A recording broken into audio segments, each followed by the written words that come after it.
Praise the lord. తండ్రి పాదాల చెంత ఈ మధ్యాహ్న కాల ప్రార్థన సభలో పాల్గొంటున్న మీ అందరికీ నా వందనాలు చెల్లిస్తున్నా. దేవుడు తనకు ఉచితమైన కృప వల్ల ఇప్పటి వరకు ఆయన రెక్కల చోటం భద్రపరిచి కాచి కాపాడారు, సంరక్షించారు.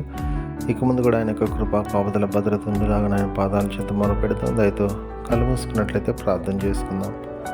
మా ప్రియ పరలోకపు తండ్రి, మీ నామానికి వేలాది వందనాలు, స్తుతులు, స్తోత్రాలు తండ్రి. గొప్ప దేవుడవు, కనికరం కలిగిన దేవుడవు నాయన. మీకు ఉచితమైన కృప వల్ల ఇప్పటి వరకు మీ రెక్కల చాటును భద్రపరిచారు, కాచి కాపాడారు, సంరక్షించారు. చేసిన మేలు బట్టి మీకు వందనాలు చెల్లిస్తున్నాను తండ్రి. ప్రత్యేకంగా ఈ యొక్క మధ్యాహ్న కాల ప్రార్థన సమయంలో నాయన తండ్రి, ఈ విధంగా మీ పాదాల చెంతకు రావడానికి మీరు ఇచ్చిన కృపను బట్టి మీకు వందనాలు చెల్లిస్తున్నాను నాయన. ఎంతమంది బిడ్డలు ఈ ప్రార్థన సభలో పాల్గొంటున్నారు, ప్రతి ఒక్కరు మీ కృపలో జ్ఞాపకం చేసుకోండి, మీ సహాయాన్ని అనుగ్రహించండి, మీ కృపతో నింపండి, మీ యొక్క కనికరంతో నింపండి నాయన. గొప్ప దేవుడవు నాయన, కనికరం కలిగిన దేవుడవు నాయన. ఇప్పటి వరకు మీరు చేసిన మేళ్ళను బట్టి మీకు వందనాలు, మీరు చూపించిన కృపను బట్టి మీకు వందనాలు తండ్రి. ఇప్పుడు దాకా నాయన మీరు చేసిన సహాయాన్ని బట్టి మీకు వందనాలు తండ్రి. మేము చేయు ప్రతి పనిలో తోడుకుంటున్నారు, మా రాకపోకలను భద్రపరుస్తున్నారు. ఇక ముందు కూడా కాచి కాపాడండి నాయన. మీ కృపనిచ్చి మాతో ఉంచండి. మా జీవితాల ద్వారా మహిమపరిచి కనపరిచే భాగ్యాన్ని ఇవ్వండి. మాట వల్ల కానీ, తలంపు వల్ల కానీ, క్రియ వల్ల కానీ ఇప్పుడు దాకా ఏమైనా తప్పిపోయింది అయితే క్షమించండి.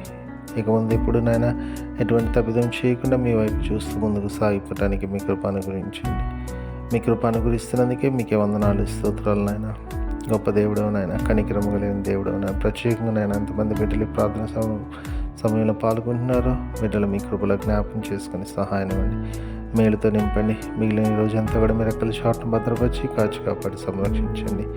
తిరిగి నాయన సాయంకాలం ప్రార్థన సభలో పాల్గొనేంత వరకు నాయన మీ కృపా కాపుదల భద్రత మాతో ఉంచమని సమస్తం మీ చేతిలో పెడితే మా కొరకు అతి త్వరలో రాబోతున్న మా రక్షకుడు, మా ప్రభువును, మీ ప్రియకుమారుడైన యేసుక్రీస్తు నామం పేరిట మిమ్మల్ని బతిమాలి కొనియాడి వినయంగా వేడుకొని ప్రార్థించినాను తండ్రి, ఆమేన్. మన తండ్రి అయిన దేవుని ప్రేమ, కుమారుడైన యేసుక్రీస్తు కృప, పరిశుద్ధాత్మ దేవుని కలిగిన సహవాసం, సమాధానం ఇప్పుడు ఎల్లప్పుడూ మనందరికీ తోడైనను గాక.